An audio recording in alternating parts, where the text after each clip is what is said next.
namaskar, and a very good afternoon to all the viewers watching our session out there. This is Simran Singh, and you are watching this particular session. It's running on PME Vidya channel number 6 and 11. Well, we have our different mediums through which you all can participate in our live interactive sessions. You can come up with your queries, your questions in the comment section of our YouTube channel that you all know. It is NCERT official. So once again, I welcome all our viewers in MANODARPAN Paricharcha, a series of initiatives on mental well-being and psychosocial support for all the viewers, all the students watching our sessions out there. Well, it is a special initiative by the Ministry of Education. So in case if you want to explore more about MANODARPAN Paricharcha sessions, then here is our website link that is flashing on your screens. It is www.manodarpan.education.gov.in. Besides, there is also a national helpline that is flashing on your screens again. So kindly note down this contact number, that is 844-844-0632.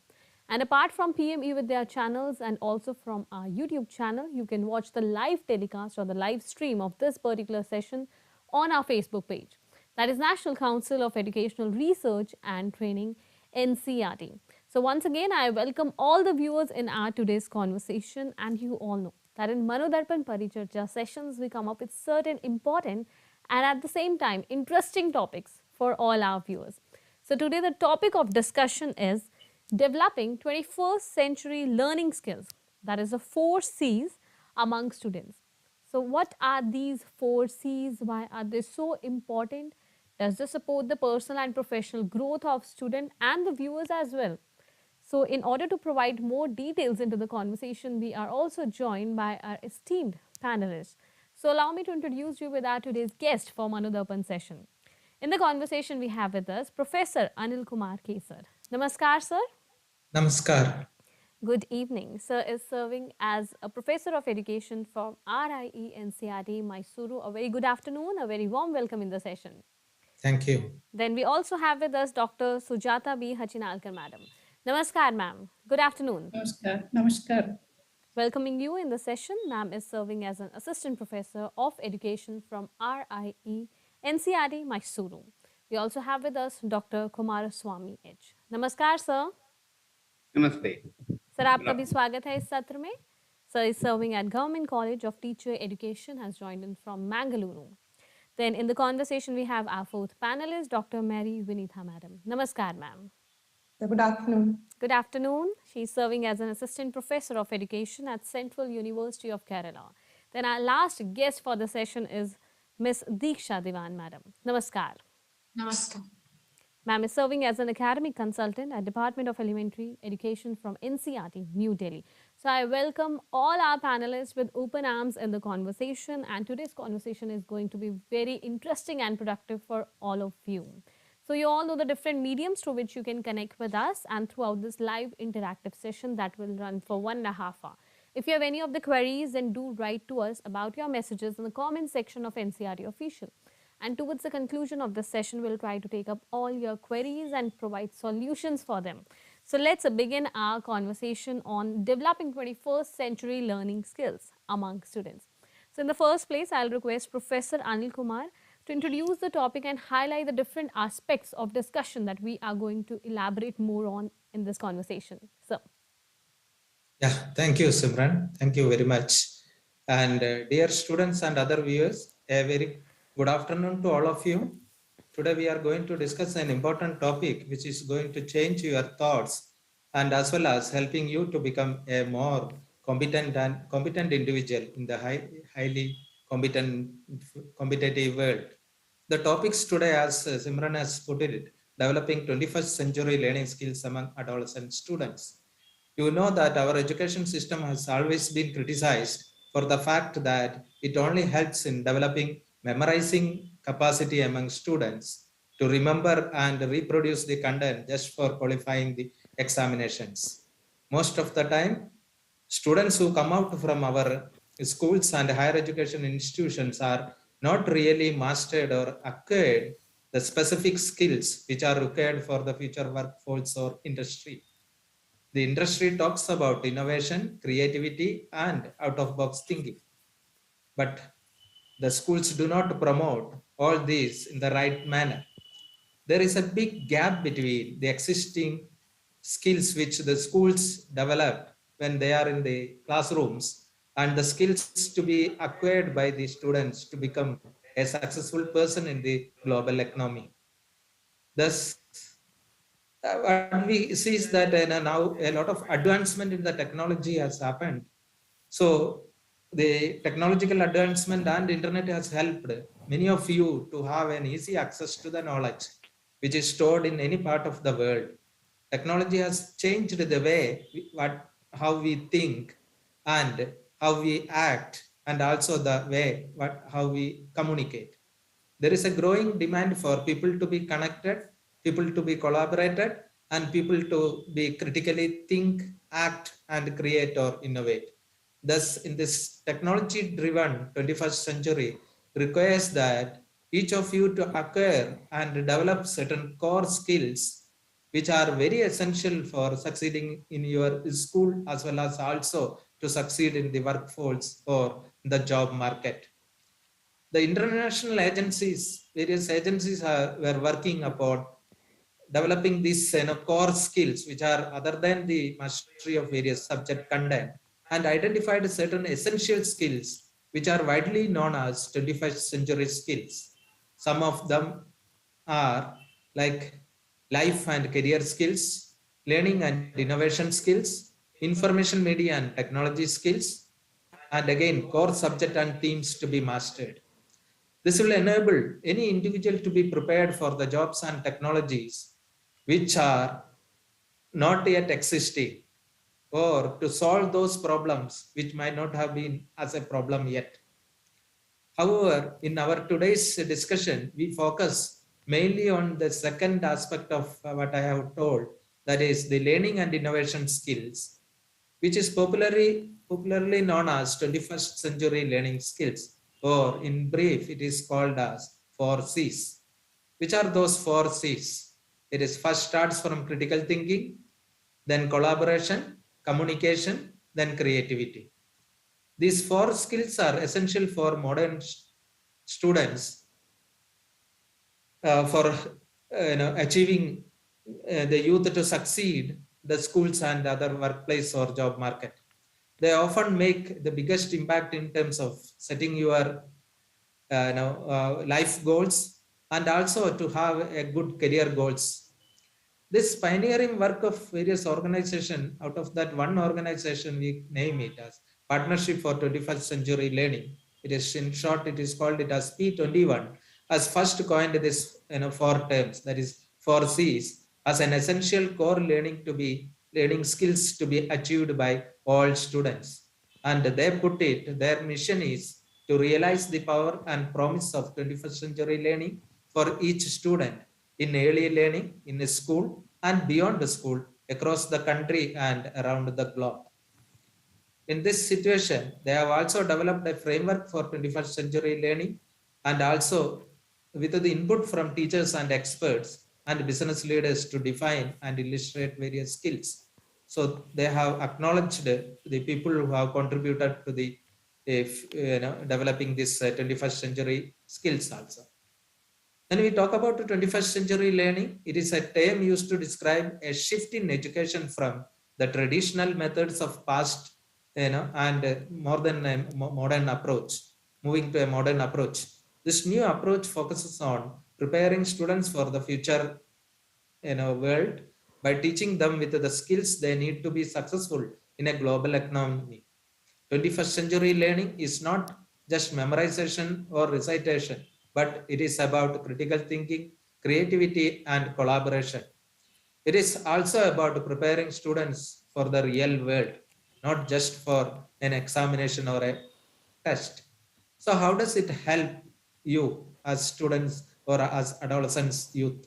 It helps you to develop skills which are required for a real world, because much of the time it is criticized that what you learn is not in a position to implement in the real world or the outside world. It also prepare for an increasing world, increasingly globalized world. Now you know that you can be reach anywhere, and you can be in a job for any company You need not sometimes travel to that world also, that place also, but you can sit at your place and you can work for that. So these skills will develop you to become a functioning individual in the globalized world. It also helps you to learn how to learn, and you become an autonomous learner also.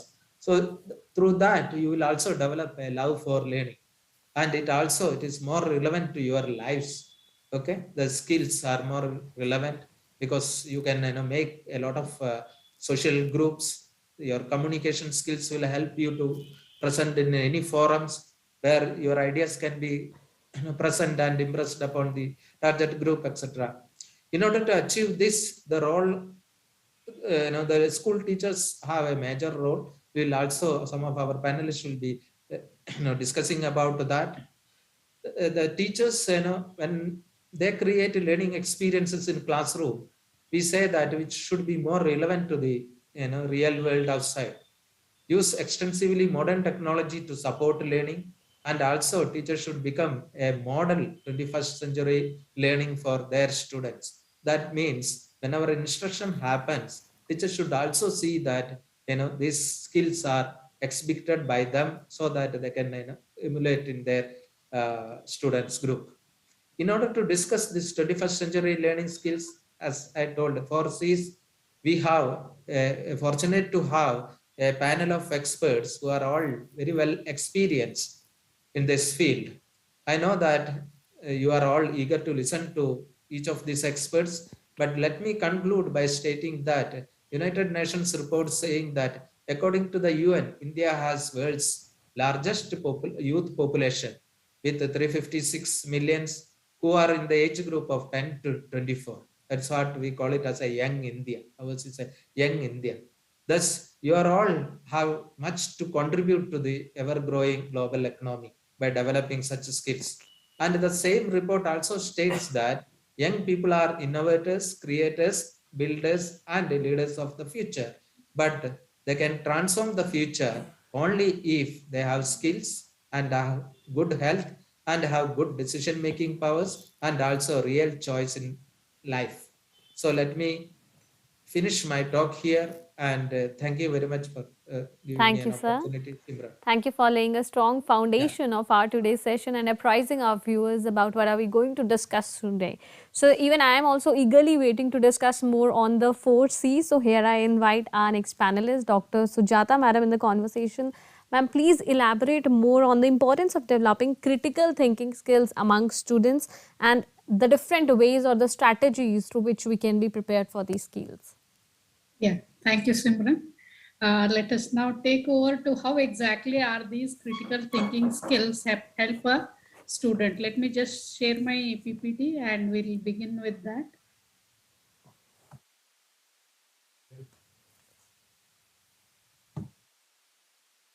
Is this visible? Yes, ma'am. Yeah. We may make the PPT full screen so that it could be easily visible for our viewers. Just in the process, yeah. Yes, it is there. Yeah. Is it visible? Okay. Yes, ma'am. Yeah. So we all know what now Professor Anil has clearly told us how important are these skills in the 21st century. We all know critical thinking, creative thinking, communicating and collaborating are the 4 C's that are taken into consideration, which help students to learn better. So they are something which are key to success in school and something beyond that.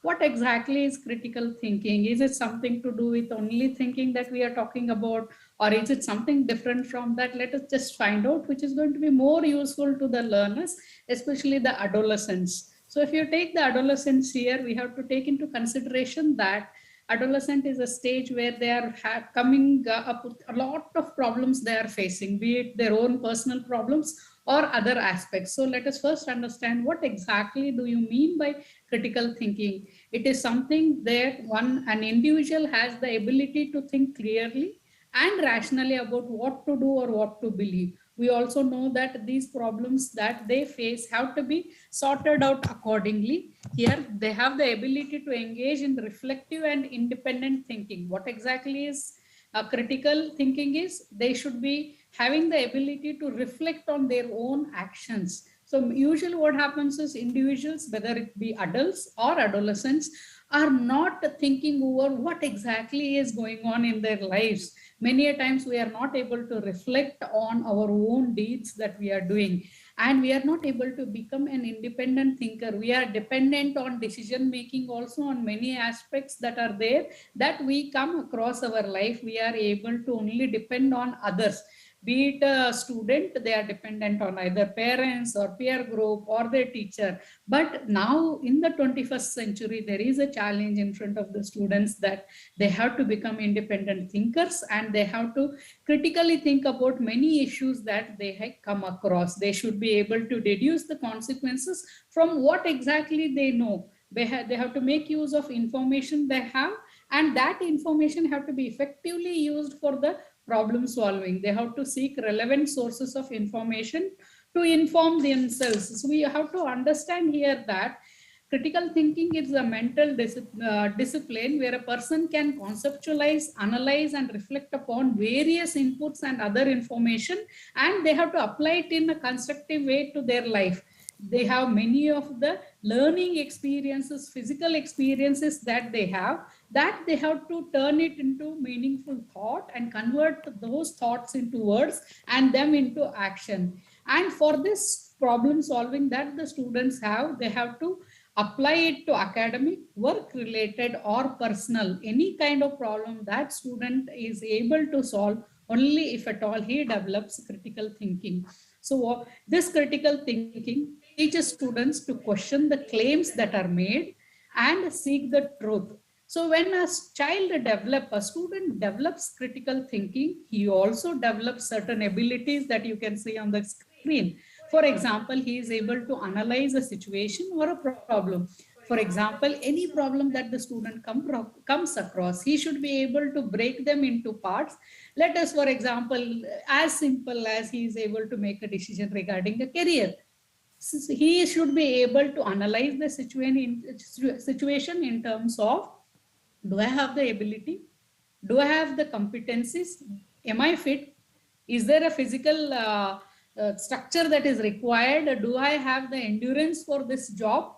All these are something that the child comes across, a student, adolescent comes across as a problem. Is he able to analyze? And many a times we see that they are not developing the ability to, they argue, but they are not, many a times we label them saying that do not argue baselessly. If there is a critical thinker, he will make a series of statements that are connected logically, and they should always be backed by evidence so that they can reach on a conclusion. So adolescents should be able to develop that ability to argue and analyze the situation. They're able to classify anything or a subject or a topic based on comparing the similarities and differences between any two or more subject. What we have to see here, that whatever learning experiences that the adolescent has, he should be able to take that information that is there and connect it across the subjects that are there, across the topics that are there, which usually are not developed among the adolescents. Defining is they are able to explain the meaning of a term using many of the connotation and denotation. For example, etymology, synonyms and antonyms, they are able to define many of the terms that come across. Then describing, they are able to explain a concept based on its characteristics or traits, such as based on their size, shape, weight, color, origin, value, condition. They are able to evaluate, they are able to assess. It is based on whatever the standard value, even though it is talked about, they are able to talk worth of something. They are able to judge a situation. If at all they have developed a critical thinking, they are able to develop explaining as an ability and explain properly by developing a communication and creative. All these four C's that we are going to see here in today's topics, we'll see that if these are interlinked, if they are able to be well developed among the adolescents, then only they are able to solve problems and also track the cause and effect, determine why something is happening. What is the result of it? If at all I'm able to solve problem, if I have come across a problem and if I am solving that problem, they also should be able to solve that problem not to occur in future. That means they know the consequences of what this problem is going to be, and in a way they develop this ability of stopping these problems to happen in future and face the future more independently. What are these abilities or the skills that they develop? They are developing the ability to analyze. They are able to communicate what they have understood. They are very, very creative. If at all, they are able to critically reflect on things. They are able to solve problems. There is an open-mindedness. Open-mindedness is something very, very important for any of us, not just adolescents. We have to understand that open-mindedness in terms of we are able to accept others' views also, and critically, we have to give our thoughts regarding that. So what exactly critical thinking develops and how it helps? It helps to improve a decision making of any adolescent or any student or any individual for that matter.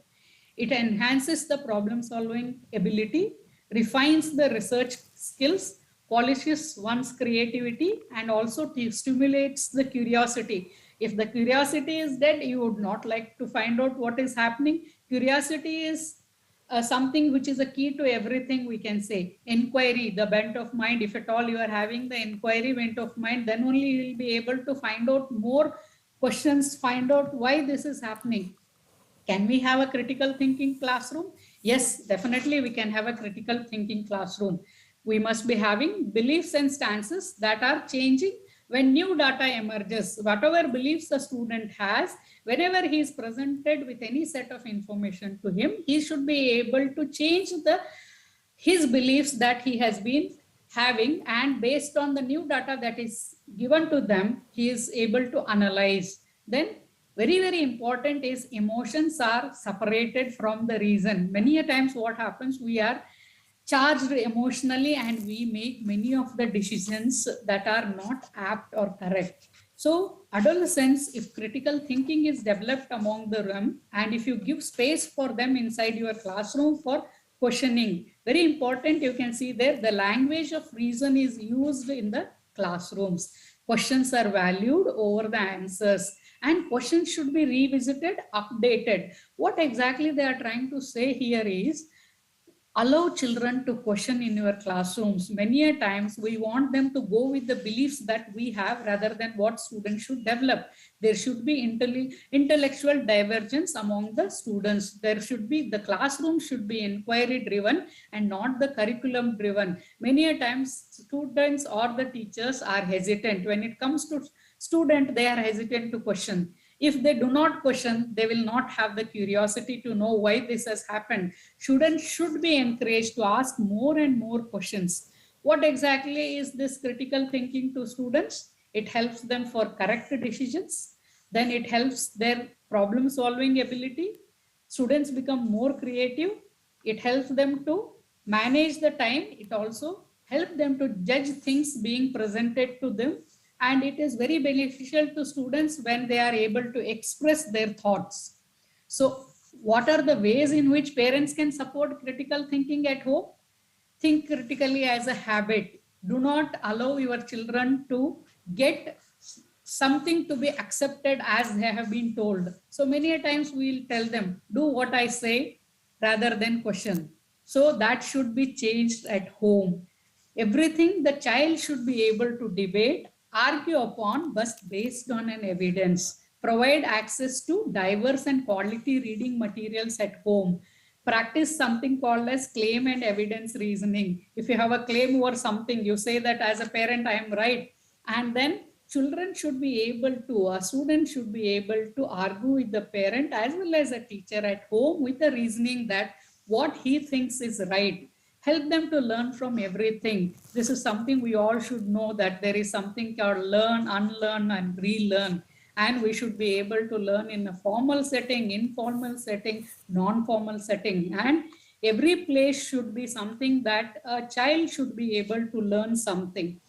Make critical thinking a game. try to make them involved in many of the aspects of decision making, even at a home. Is it correct? What they decided, what you decided, why did you decide on something? Teach critical thinking as a mindset. Explore the benefits of critical thinking. Once some decision has been made at home, take them into consideration, their opinion, and once you have executed that, then find out what exactly has happened because of this.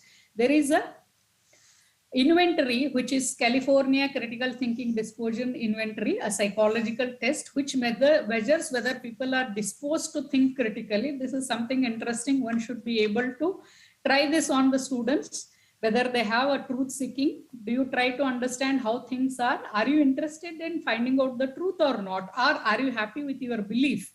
Open-mindedness, whether are we receptive to the other's thoughts?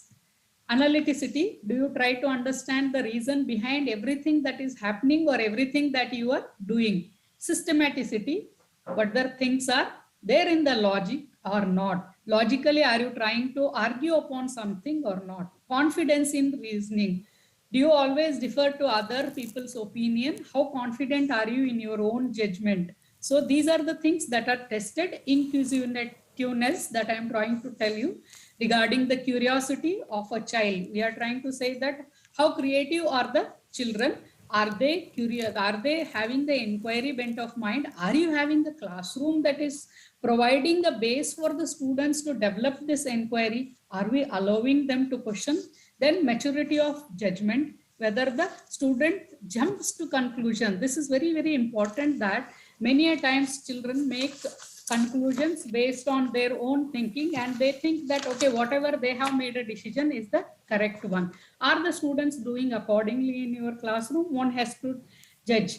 So another one is critical thinking development, a stage theory, which has been developed by Linda Elder and Richard Paul. They have outlined that how student with the ability to analyze, reflect, constructively to critique are also able to make connection between the learning, and they are able to take decisions in a better way. They are able to interrelationship between the topics, experiential learning that has happened.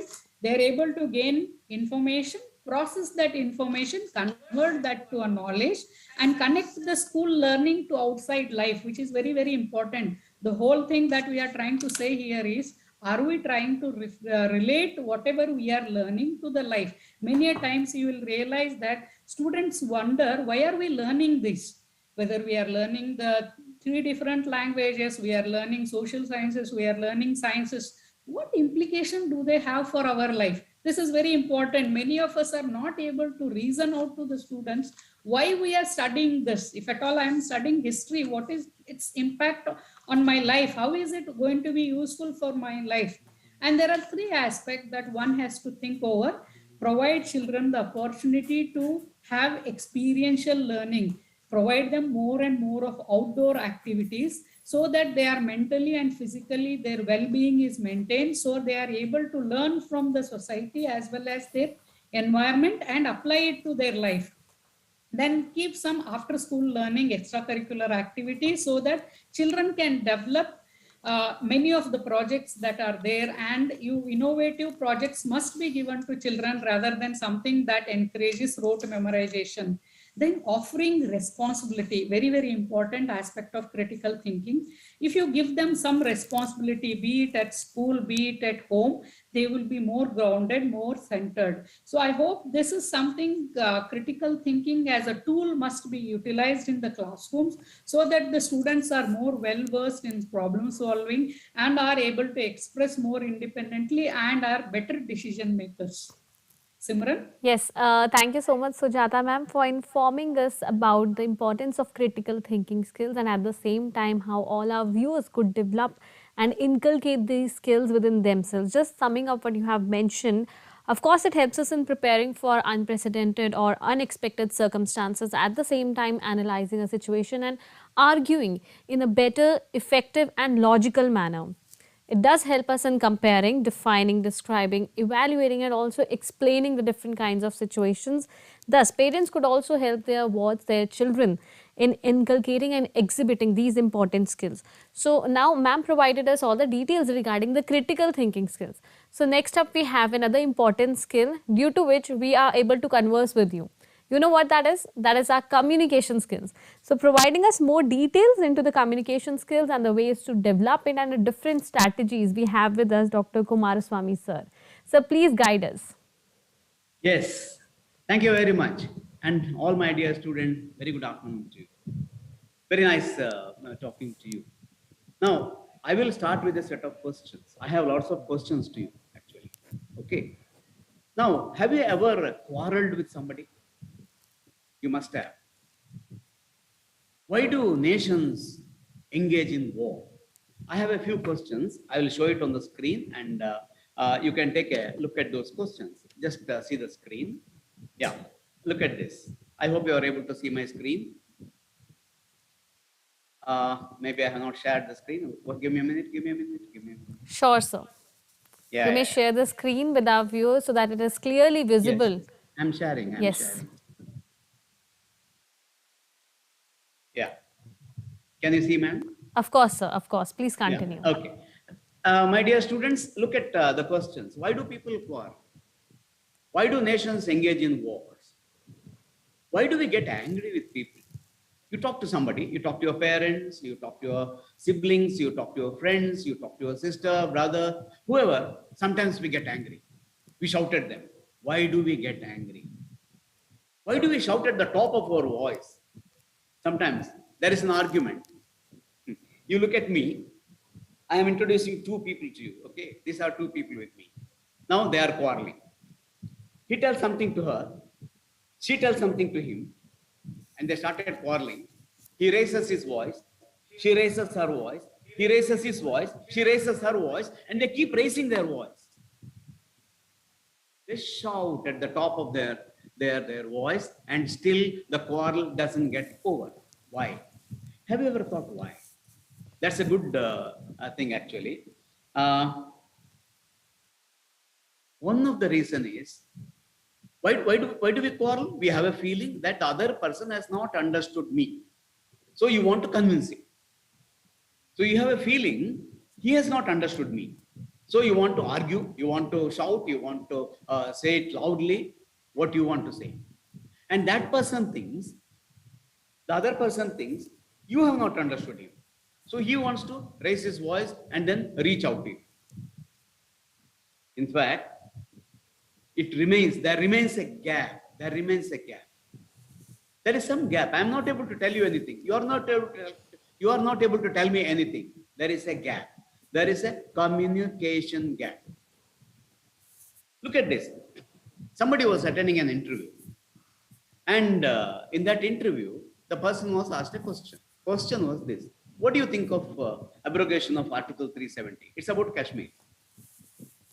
And this person went on talking about all sorts of things, party politics, and he took sides. And the people who were interviewing him got fed up. They said, all right, enough is enough, get out. He didn't get the job. What was the problem? They did ask him that question to find out what understanding he has. He should have understood that. He should have known why he was speaking. He didn't know that. He simply went on telling whatever he knew. That doesn't work. That doesn't work. Now, you enter into a profession. You have to be a doctor, be an engineer, be a lawyer, a tax person, whoever, a conductor, a bus driver, a nurse. You have to talk to people. And have you ever noted? We like some doctors, we like some engineers, we like some conductors, we like some teachers, we like some professionals, we like some shopkeepers, we like going to that shop. Have you ever thought why? All successful people are very good communicators. They communicate very well. They understand the need of the situation and respond very well. They talk very well. It's as simple as that. In other words, they know what they are doing. They know what they are speaking. Look at the screen. In fact, by communication skills, what we mean is the ability to express one's opinions, desires, needs, apprehensions, you may have a doubt. All right, there is a way to tell it. There is a way to express your anger. There is a way to express your dissatisfaction. You don't go and shout. You don't, curse people. There is a way to express. There is a way to tell. There is a way to speak. Should we not know that? If you speak well, if you speak, with courtesy, people will love you. But if we are arrogant, if we think what we know is right and speak, that is the end of it. We cannot communicate anything to others. So it is the ability to express one's opinions, desires, needs, apprehensions appropriately. Look at that word, appropriately. Anger is right. But anger doesn't mean you go and hit a person. Anger doesn't mean you shout at the top of your voice. Anger doesn't mean you use bad words. There is a way to express your anger also appropriately, okay? Verbally and non-verbally. You can either speak or you may have a body language. You can, your face, your body, this you can express. All right, go a little further. How does communication take place? I've put a very simple chart for you, a flow chart. Look at that. There are two people, person one and person two. And how do they speak? They speak probably using a medium, language. Now we are speaking using English. I'm communicating using English. Now I'm person one, you are person two, and I'm communicating to you using English, okay? English language, audio medium. Probably you're also watching the screen. There is something visual also. So through these things, audio and visual medium, I'm speaking to you. I'm communicating something to you. And it is not over. When you ask me a question, you become person one, I become person two. So it's a cycle, okay? So I tell something, you react to me, you respond to me, and to your response, I may give another response. So it continues. In this whole communication business, there is one problem. There is something called this noise. Technically, it's called noise. Actually, disturbances. Now think of your own class. Maybe right now you are listening to me. Are you really listening to me? Maybe you are thinking of your evening snacks. Maybe you are thinking of a kabaddi match or a volleyball match in the evening. Maybe you are thinking of a cricket match in the evening. Maybe you are hungry, you have not had your food and you are thinking of something else. What it means is that you are not listening to me. Your mind is elsewhere. That is also a disturbance. So in any communication, when you speak to people, we need to remember that the other person may not catch all that you say. It is not just noise, sound. There can be many other disturbances too. Maybe I don't like a person, okay? And the person comes before me. I am prejudiced and I will not talk to him properly. Or he is prejudiced with me. He won't talk to me. You look up and you look at the facial expression. So communication basically from person one to person two, there is some message that is sent and the message is comprehended and there is a response. That's a simple cycle and there can be a lot of disturbances in the process. Okay, we need to remember this in our mind. Now there are a couple of things. Okay, your communication could be oral, through speech, through singing or through tonal variations. Tonal variation is a big deal. Okay. What is tonal variation? When I speak, I don't go on speaking like this without any change. And if I go on speaking like this, you listen to me for some time, you listen to me some time. You will listen to me for some time. That, you know what? Have you seen a CCG, that chart? If the waves are like waves, then it shows that the person is living. But when the waves become flat, the person is dead. When we speak, if there is no change in our voice, we go on speaking monotonously in the same way, probably it becomes very boring, dull, and the speech is dead. So tonal variations, when we speak, you meet a friend. Hey, where did you go? Look at that. Do you ask your friend, hey, where did you go? Hey, where did you go? Where did you go? Like you read a text. Do you ask like that? It depends. Supposing you have been searching for a person and he is not found, then how do you tell that? Hey, where were you? I've been searching for you. There is some surprise.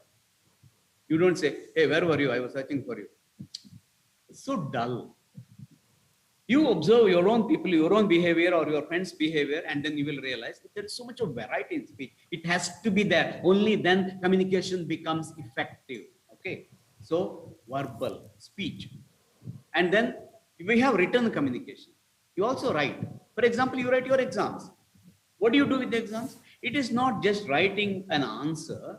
It is communicating to the examiner that you know the answer, you have understood the topic. Unless you write it well, unless you organize it well, unless you use appropriate words, unless you generate relevant discussions, you will not be able to communicate to the examiner that you have studied well, you have understood the topic well. Written communication. So it can be oral, it can be written. So we need to be aware of these things. Probably this is too short a time to talk about all those things, but then I'm bringing to your notice that we communicate orally, we also communicate through the written medium. We write, okay? And as students, it becomes very important for us to write because we have to write our exams. There could be oral examinations, but writing is one important method. So we have to write, we have to display our learning. So communicating through writing is an important issue for all students. There is also something like non-verbal communication. Now, you look at any individual, the moment you see his face, look at my face tells something. I'm showing some expression. I meet someone new. Oh, my face tells something. I want to say I don't like something. You eat some food, it's very sour. You don't say it is sour. No, look at the face changes, okay? And then there are gestures. Do you know where he went? You do like this. Look at the shoulders, you do like this. You shrug your shoulders. You have communicated something, you don't know. Look at the lips. Verbal. Whether you want it or not, whether you like it or not, your body, your face, your hands always communicate something. Remember this. So non-verbal communication is also as important. We need to remember this. Your facial expressions, and you can also communicate through pictures, drawings. You can write something. You can show charts. That is also a way of communicating. But I think as students, probably your body posture, your gestures, your facial expressions are very important for you. And a facial expression must match what you say. There was some garbage in the bus. There was a crowd, and then some students stamped on the foot of an elderly person, and the person was angry. Hey, what are you doing? He asked. He was angry. The student looked at the person. He was short fellow. Sorry. Hey, listen to that. Sorry. This elderly person was further angry. Huh? Why are you talking like that? Didn't I tell you sorry? What is this? When you say sorry, you have to repent. It's only after repentance the sorry has to come. Your body language, your tone, and your words, they should match. If they don't match, you are lost. The elderly person felt bad. He could not tell anything probably, but he cursed all children. All children are like this. You look at that. Probably that child must have known how to use words properly, how to use tones properly. I'm going to give you a number of examples like this now to make it. I want you to understand what communication actually means. What are the qualities of a good communicator? Now look at this. I want some water. Okay, I'm standing in a place, and there is some stranger there. How do I ask for water? I will tell you many sentences. Can you get me some water, please? Can you get me some water, please? Water, please. Water, as if he's your servant. Get me some water. Get me some water. Can I have some water, please? Can I have some water, please? Could you please give me some water? Look at that. Which one is very pleasing? Supposing I'm asking you, to which question would you, which request would you like to respond? If I'm the person, I would definitely respond to, can I have some water, please? Could you please give me some water? Very, very polite, very humble. Yes, it's very important that when we speak, we have to be polite. We have to respect the other individual. Now, I was walking on the road and somebody comes to me. Where is the railway station? Where is the railway station? That person wanted to go to the railway station. I showed him it is there. It is there. He didn't understand anything. Nor was I interested, because what did he ask? Where is the railway station? He should have known what he wanted. He wanted to go to the railway station. All right, I waited and watched what he is doing. You know what? He went to the another person. Which is the road to the railway station? He asked that question. Which is the road to the railway station? He showed this road. Where will that road go? God knows. God knows. And then someone else came there. He came to me and he asked me, excuse me, could you please tell me how to reach the railway station? Excuse me, could you please tell me how to go to the railway station? Oh, I was more than willing to help. I gave the, okay, you go straight, take left, take right, whatever. Now look at that. How is it that I answered one person and didn't answer another person? Probably that person was not clear about what he wanted to know. Or he did not know how to express it. It's very important. You have something in your mind, you should know how to tell it. It is not enough if you have ideas, you should know how to express your ideas. You also need language for that. And then you have to be courteous. You have to be courteous. These are two good qualities. And I have some more in my list. Let me quickly go to that. We have to be sensitive to the feelings of the others. What is the time? Yeah, I think time is running short. Okay. Now we have to be sensitive. Now you go and ask your parents for some money. Go on arguing that you want money. Your father, mother may have some problem. Probably you can understand what they mean. If you don't have time, at least you can express something urgent. Tell them that it is urgent, but talk to them. Don't shout at them. Don't get angry. If you get angry, then they will also get angry and everything is lost. Probably we need to understand the feelings and needs of others and also the situation, and understand the situation and manage emotions. We get angry. Easily we get angry. No, we can't afford to get angry. And we need to trust. When your father says, okay, I'll give you money tomorrow, probably you can trust him. He also loves you. Your mother also loves you. I think we need to understand this. So when your friend says, okay, I'll do it tomorrow, trust the person first. Give the feeling that you are trusting. That's very important. And then, that situation, your father may have some difficulty, your friend may have some difficulty. Let us understand that. If we don't understand that, then that also leads to problems. And then listening to others. So this is something we never have. We go on speaking what we want to speak. No, it can't happen like that. Yesterday I told somebody, I had been to the park. I had not even closed my mouth. He said, oh, that park, it's a very bad park. It's not very well maintained. He went on speaking and I didn't know what to tell him. He was not interested in listening to me. If you don't listen to people, you can't actually communicate well. So listening well and understanding people, listen to people to understand them, not to respond to them, not to tell them something, not to give them an answer. Listen to them. There are many things that you understand. Okay? And then, why are they saying that? Try to understand and analyze how they say it.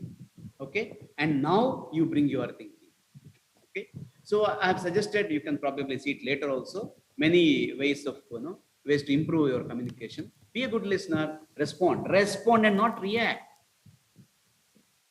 Christ, somebody hit him on one cheek, he showed another cheek. That is a response. If it is a reaction, he should have hit the person back. He didn't do that. So be careful. And then respect the other individual. Be sensitive to the needs of the people. And then be courteous. We have discussed all these things. Think and respond. Probably the other person is right. It may not help you immediately. It may not have happened the way you want it immediately, but the other person may have a point. Don't get angry. Okay? Have control over your emotions. You can't shout. You can't make fun of people. You can't get angry. You can't unnecessarily keep quiet. We have to control our emotions. And we need to have a good grip over what we speak, knowledge. We have to have a grip. And then think and respond, have control over your emotions. Yeah. Be appropriate. Look at the last one there. And if you are writing, develop good handwriting. And then read more and more. If you read, you get a lot of information inside and you can speak. If you have nothing in your head, what can you speak? And be appropriate, whatever is required for that moment. So let me summarize, my dear students. Communication is the ability to express one's opinions, desires, needs, apprehensions, etc. This word is an important word, appropriately. Think of this word, appropriately, verbally or non-verbally. And if we just do this, I'm sure you will be successful communicators. And if you are a successful communicator, I'm sure you will come up in life like anything. Be a businessman, be a teacher, be a lawyer, be a doctor, be anything, but you will be successful. All the best. Thank you very much. Thank you, sir. And with that, I must say that you have appropriately defined the topic and the concept of communication skills for all our viewers. Of course, the communication gap between two people, two countries can escalate or worsen a situation. At the same time, logical and effective communication could really help us in solving our problems. And it is very important to express our opinions, and also communication skills does help us in expressing about our needs and also what we feel about ourselves, and also our opinions, our perceptions about the different situations and circumstances. Then sir has rightly explained that communication could be verbal, it could either be non-verbal. So words also hold power, at the same time silence and what we respond with the help of our expressions, that is also important. So thank you so much. And with that, I think our viewers have taken a note of critical thinking skills and also communication skills. So next in the line, we have collaboration skills among students and the different ways of developing it. So here I welcome Dr. Mary Vineetha Madam in the conversation, and I request you to apprise our viewers more about the effective collaboration skills. Yes, sir. Thank you, Simran. So I would just like to share the screen first, and I hope it's visible.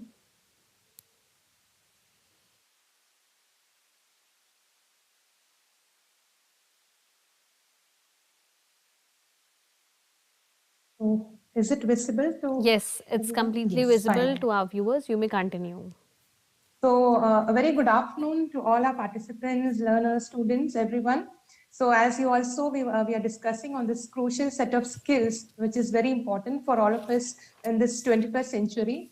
And we already had discussed on critical thinking and communication, which is very, very crucial for you all. And coming up next is collaboration, which again is a very significant and relevant skill that you need to be taken care of. So to begin with, I would just brief you all on collaboration. Most of you all might be knowing from the very term collaboration what it means. Like it's like working together, getting along with one another, and especially in this 21st century workplaces, the new work that we are seeing, every job requires you to be cooperating and collaborating with your colleagues, with your friends, and only then can you be successful in your workplace. I still remember, like when we were kids and we used to learn, it was always about becoming first in class or getting the best grades or getting a gold medal and the first mark. So if that was there, then people used to say that, yes, your job is assured. You'll get into a good job or a good company or a good reputed institution. And these were the things that we used to hear as kids. But now when I look around, we all can see that it's not only about the academic grades or the marks that we are talking about. If you really need to be successful in this 21st century workplace, you need much more than just academic scores. You need to be having a set of skills, like we are now addressing, this 21st century skills, which will help you get along and accomplish more and become successful. So that is why this collaboration is equally important, because the world is getting more and more interconnected. and collaboration has made its mark into the list of 4 C's along with critical thinking, creativity, and communication skills. And why do we need to collaborate is another question. Why the job requires collaboration? Why companies today, why markets today need people who are good with collaborative skills? Well, as you all know, when we are collaborating, we get diverse ideas. And we are talking about the multidisciplinary aspects, the multifaceted approaches, everything. So when a lot of people sit together, when 4 or 5 people come together, and when they share their diverse ideas, their knowledge and background and everything they have in mind, it will help you stand out from the crowd and come out with some creative, innovative results or accomplishments. So that is why now everybody is running behind collaboration. And in a very brief definition, I would say collaboration is like working together to reach a common goal. Okay, 4 or 5 people, you come together, you work together, and you achieve something in common. So that is what we say collaboration. Now, for collaboration to be effective, definitely you need to be having collaborative skills. So collaborative skills are the skills you use when you're working with others to produce or create something new or a common goal. Now, you cannot define collaborative skill separately, actually, because it is not a separate skill in itself. When you say collaborative skill, it includes a lot of different soft skills, your characteristics, your behaviors, everything. So collaborative skill is an umbrella term, I would rather say, which is a combination of different soft skills or your characteristics or behaviors, which come together, which will help you in better collaboration and teamwork. So now how do we practice this and how to start on with that? So before that, like I said, now you will be wondering, like in a school setup, or why do I need to be practicing collaborative skills at such a young age? Or is it really important? Is it really necessary to be starting it right now? Well, the answer is yes. Because as I told you, a simple example, now you have a difficult problem in maths or science. This is a simple example I'm taking. A teacher gives you a homework, which is a very difficult problem in maths and science. And imagine yourself sitting in your room, sitting by yourself and solving that problem. How does it look to you all? You will be scratching your head, you will be getting references from somewhere, calling someone up, or then it's like, it's very difficult for you, you're not getting the answer. Now imagine another situation where the same problem is there. 4 or 5 friends of y'all come together, sit together and discuss the problem. So one of your friends has one idea. He might say, let's try this. Another person comes up with a better idea. Let's try this. And you combine all that together. And finally, you are able to solve that particular problem. So all of you are happy, right? And you have achieved success. You have got the answer to the solution, which you could not when you were doing alone. So this is the very benefit of collaboration or practicing this collaborative skill. As students, when you discuss in group, when you learn in groups, when you get to know everybody's ideas, new concepts come up, it helps you develop the positive attitude towards your subject. However difficult the subject is, when you get in group, when you start learning together, the positive attitude develops. And when you start discussing and when others come up with their ideas, more clarity comes on your concepts and your doubts get cleared easily, right? And in this manner, a deeper comprehension comes, deeper understanding of the subject, and enriched learning happens. And what is the result of all that? When you clear your doubts, when you get more clarity, when you develop positive attitude, when all these things, ultimately what happens, you will get a good score in your exam and your academic performance will increase, enhance. So this is why we say that collaboration plays a very, very crucial role in everybody's life. And when you get a good academic score, when you're able to perform well, when you're happy, what happens? Your self-esteem increases. So an increase in self-esteem and your retention power, whatever you try to learn alone, that will be there for only a little amount of time. But when you discuss and when you discuss with your friends and learn it, the retention is more.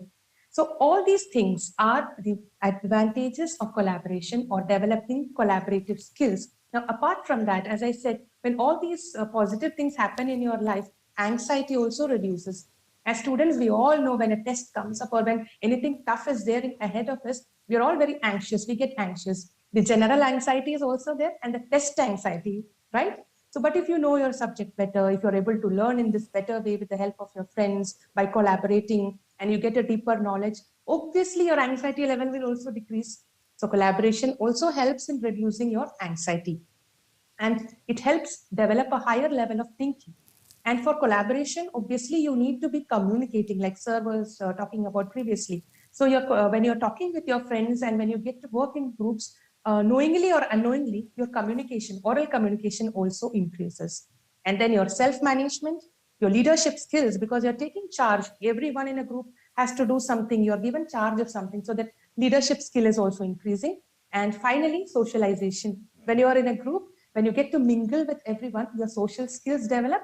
And ultimately, all this is leading you for or preparing you for your real life situation and for your employment situations in future. So this is why this collaboration or collaborative skills is very essential for you all. Now, how to develop this in schools or in your life? So I will start from the very basics. I'm not going to pressurize you with your academics and all that. Let's start from something very interesting. If you all want to be developing collaborative skills in your lives, the first thing I would suggest is in schools.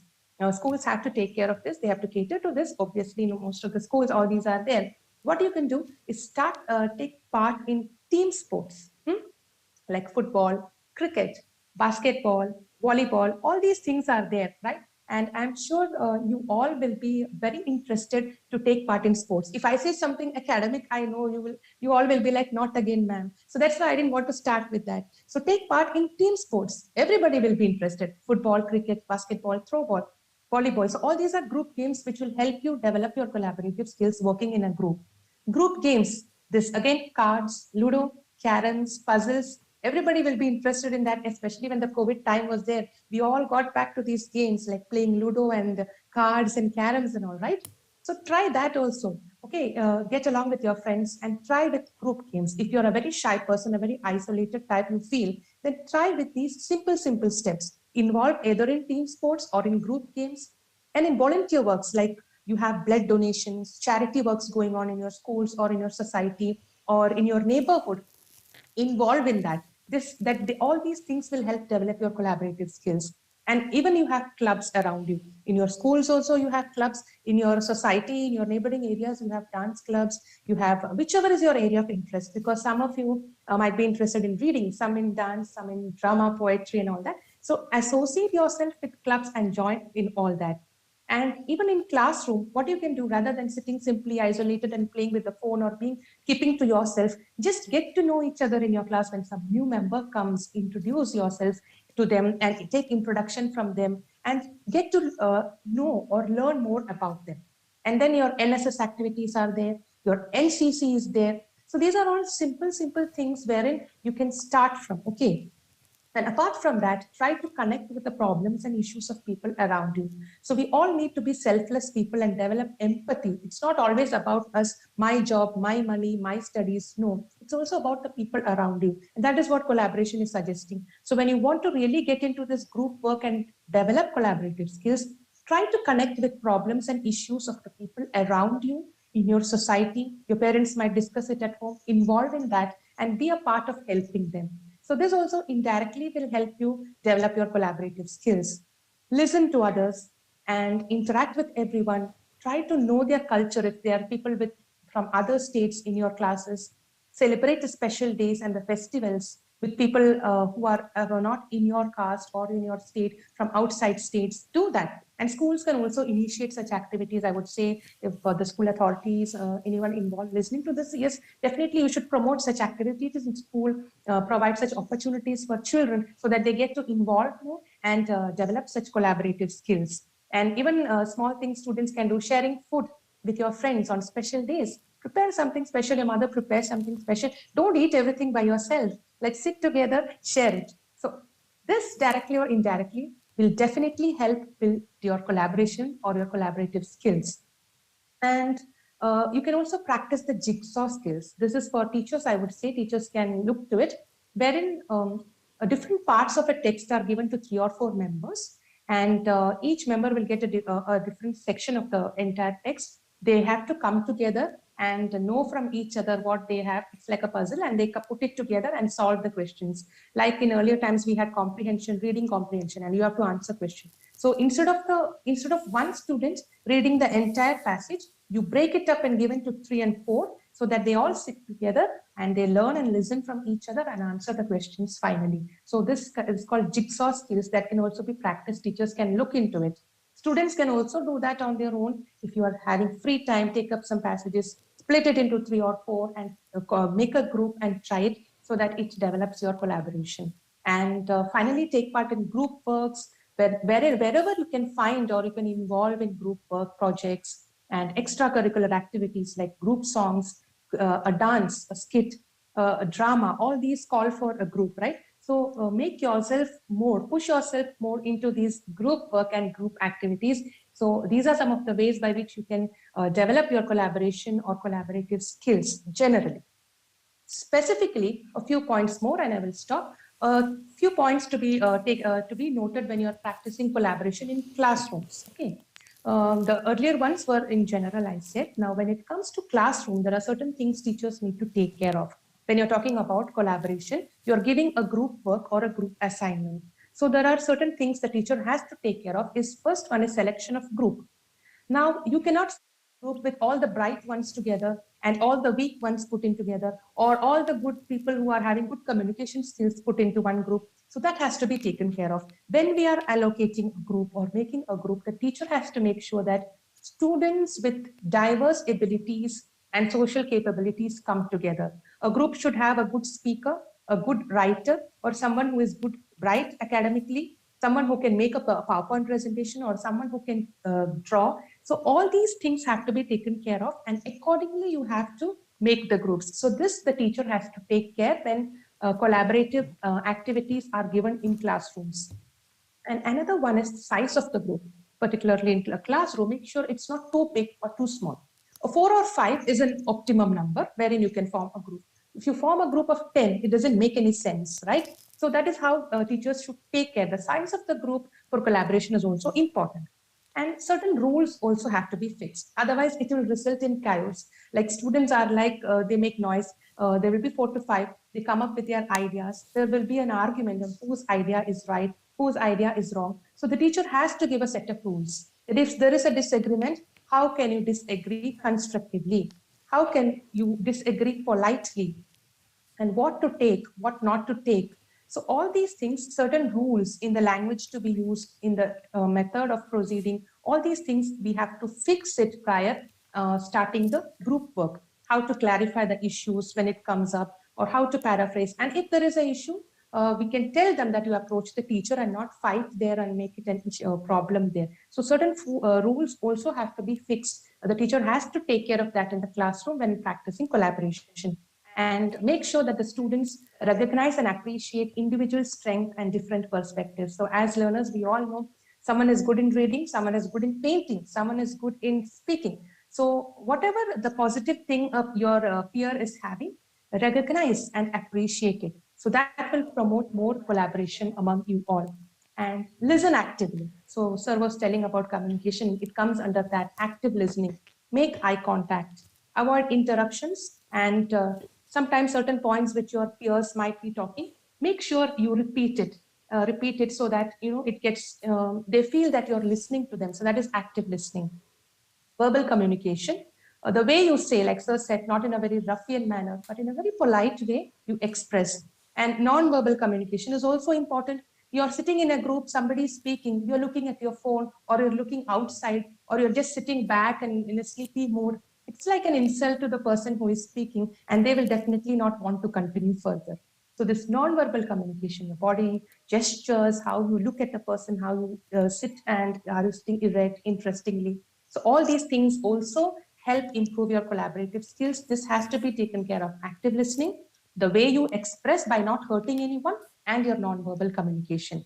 And as teachers, when you are giving a group activity, make sure there is a specific goal, and that goal is clearly mentioned to students. Because if you don't mention the goal, it becomes a chaotic group activity wherein students will talk something, it will go astray, and rather than studies, it might take to something else. So what is the goal? What has to be achieved after this group activity has to be mentioned to the child in the classroom.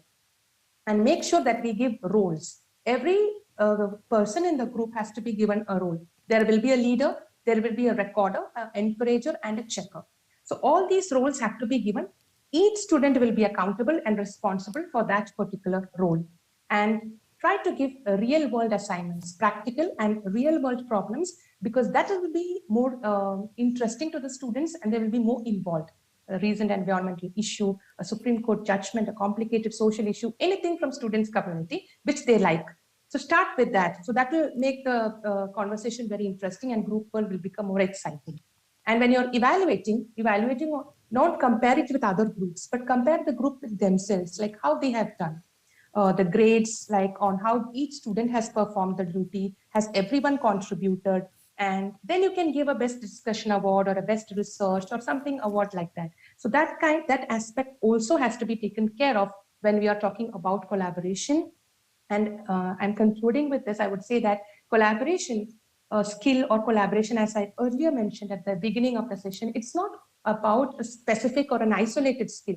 If you want effective collaboration to take place, if you want to develop your collaborative skills, all these things are involved, like your communication, critical thinking, creativity, emotional intelligence, patience, because when you're dealing with people, the most important thing that you need is patience, how to tolerate and patiently listen to them, right?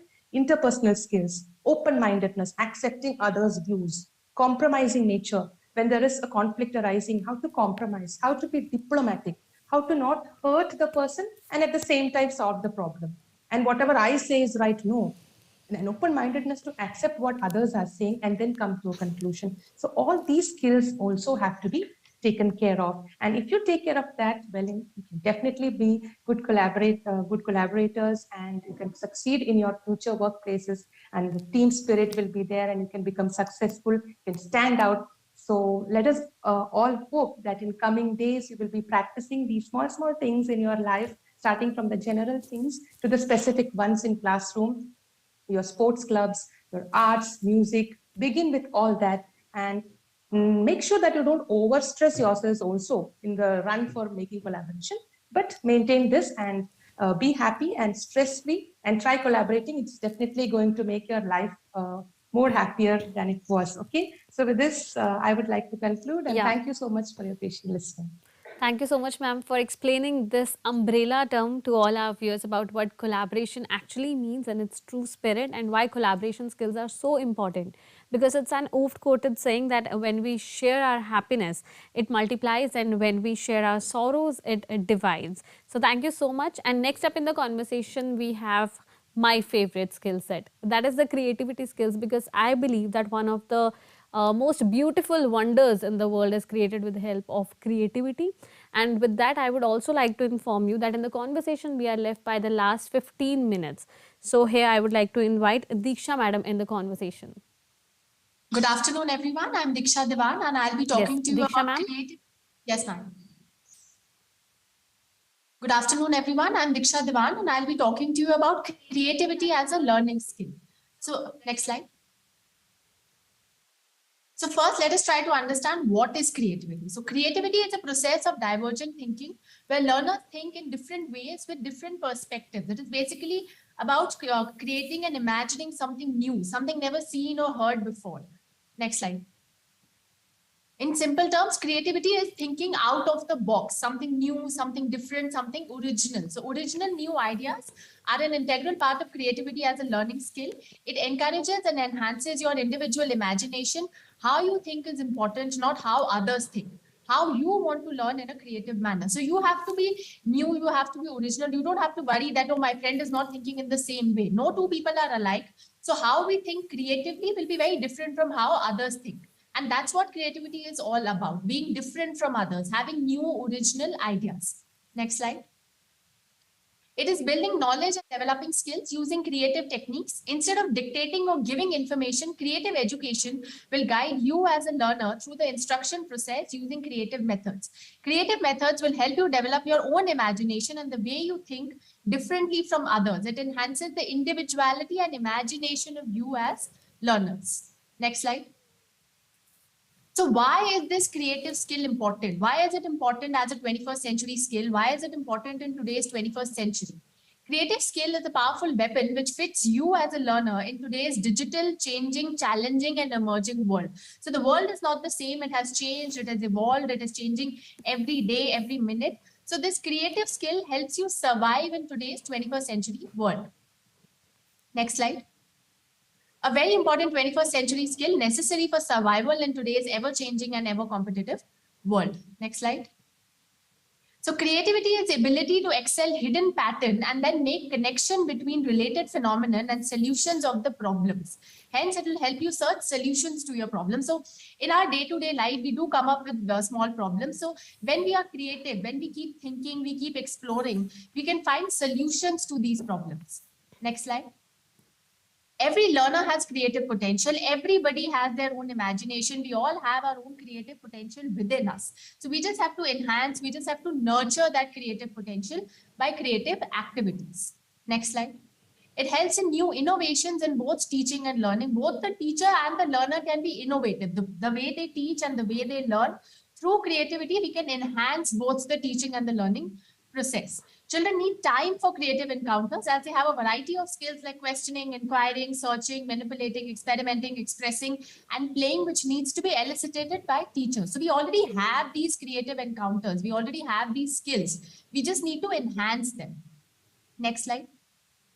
Majority of learners are not exposed to face the challenges which would develop their potential for creativity and innovations, because the outcome of the whole education system is based on classroom activities and teaching learning process. So our present examination system or our present teaching system focuses on rote memorization, which is completely against the concept of creativity. So to enhance creativity, we have to move away from rote memorization and focus on different methods of teaching and learning, which enhances the creativity of students. Next slide. Practices of creativity in the classroom facilitates you as learners to ventilate their creativity, divergent thinking, and distinctive quality. So we have that creative potential amongst us. All of you have creative potential amongst yourselves. We just have to vent it in the right direction. Next slide. It encourages for critical and constructive thinking, which encourages learning creatively. Creative practices in the classroom develop a sense of appreciation among the learners towards the creative, innovative, and new avenues available. So when you keep exploring, keep thinking, so you also explore the new avenues which we have. So in today's times, we have so many avenues, so many methods, so many ways of learning. So the more creative we are, the more we think, we imagine, we innovate, the more those practices can be enhanced. Next slide. So how creative learning as a skill can be enhanced?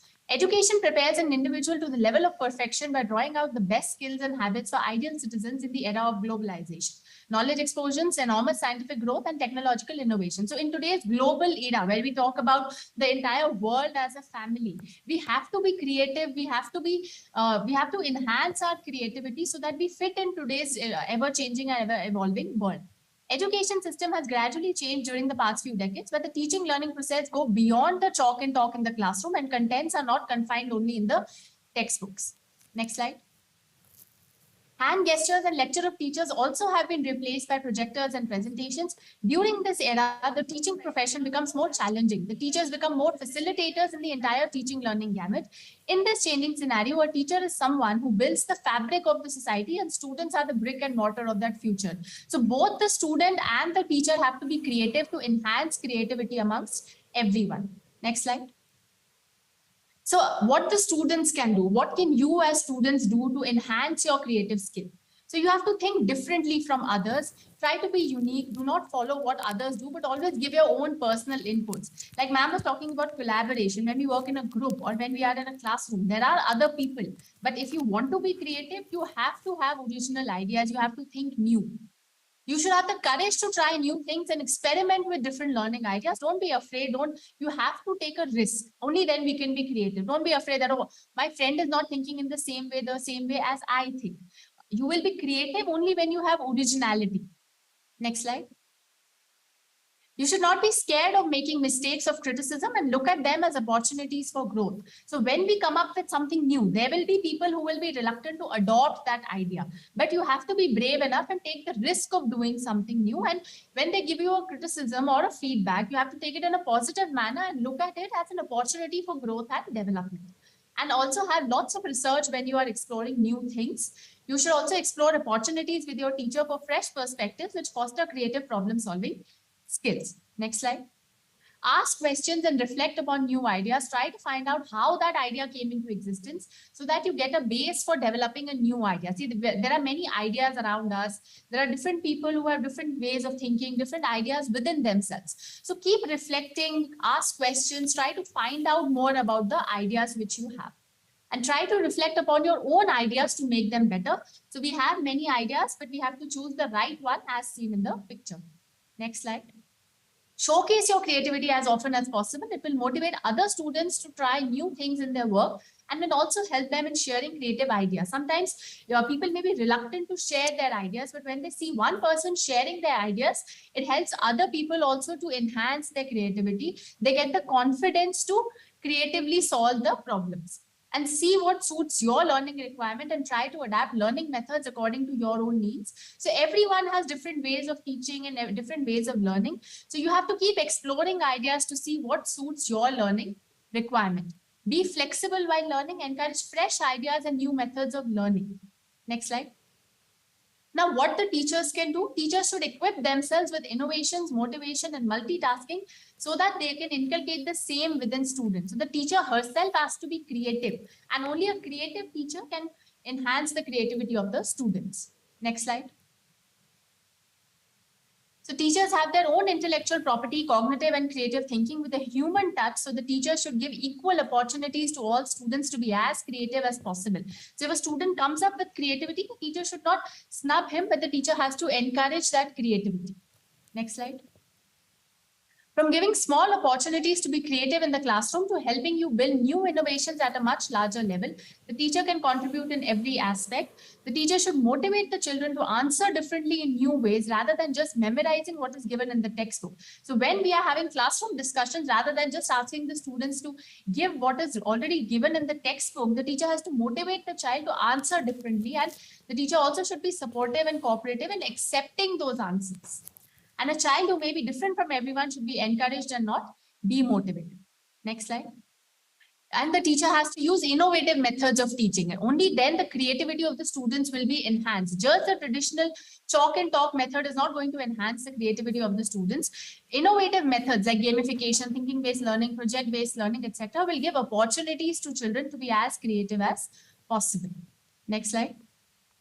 The teacher herself should be as creative as possible so that she can inculcate the same in the students. Only a creative and an innovative teacher will make her children also creative and innovative. Next slide. Equal opportunities must be given to all students to show or present their creativity in every possible way. So the teacher has to be supportive for the concept of creativity. Next slide. Creative teacher can create opportunities for creativity through arranging activities like field trips, special days, dramatization of lessons, etc. Not just for creativity, but for enhancing all our 21st century skills. These activities can be arranged. Next slide. The creative teacher provides ideas to develop, and these ideas can become the substance of the creative productions of learners. So the teacher has to give a spark so that that idea can flow in a creative manner. Next slide. Teachers should provide a creative learning environment and a conducive classroom atmosphere where they transform imaginative ideas into realistic actions, resulting in expected outcomes. So we have to take their imagination to creative, realistic outcomes. Next slide. Team collaboration, like we discussed earlier, as a 21st century skill, is also very important for enhancing creativity and allows for better outcomes and problem solving when performed individually. So the more they discuss with each other, the more they all have different ideas, the more their creativity will be enhanced. Next slide. This is an example of collaboration. Of course, Diksha ma'am, you're discussing about some of the significant details regarding creativity skills with all our viewers, but I'll have to inform you that in the conversation we are left by the last 2 to 3 minutes. So yes, I request you to please conclude your words. Next slide. So the teacher herself should be accepting, tolerant, and humanist. Next slide. And there should be a networking and collaboration of teachers also so that they can enhance that in the learners. Next slide. And learners should be allowed adequate freedom in responding to a situation. They have to have the freedom to be creative. Next slide. Learning experiences must be designed in a way, and the curriculum should also be flexible to enhance creativity. And there should be organization of seminars, symposium, and workshops. Hence, I would like to conclude by saying creativity is a very important 21st century skill for survival in today's changing and ever evolving times, full of innovation. Thank you. Thank you so much, ma'am, for discussing at length about these skills to all our viewers. So with that, I would like to inform you that we would have loved to continue the session, but due to paucity of time, we'll have to conclude the session. So this was our Manodarpan Paricharcha session where we were conversing more on the 4 C's of learning. So all our panelists provided us information regarding the critical thinking skills, the communication skills, then creativity skills and also collaboration skills. So I would like to take the moment to thank all the panelists in the conversation. Thank you so much, Professor Anil Kumar K sir. Thank you, Dr. Sujata madam. Thank you, Dr. Kumara Swamy sir. Thanks a lot to Dr. Mary Vineetha, and thank you, Ms. Diksha Dewan. Thanks a lot. So thank you to all the viewers who have connected with NCERT for this particular conversation. So we are concluding the Manodarpan Paricharcha session, but stay connected to NCERT as our upcoming session is regarding Cyber Jagrukta Divas series, where we are going to discuss more on the impact of social media in our lives. So stay connected to NCERT and keep watching PM eVidya channels. Namaskar.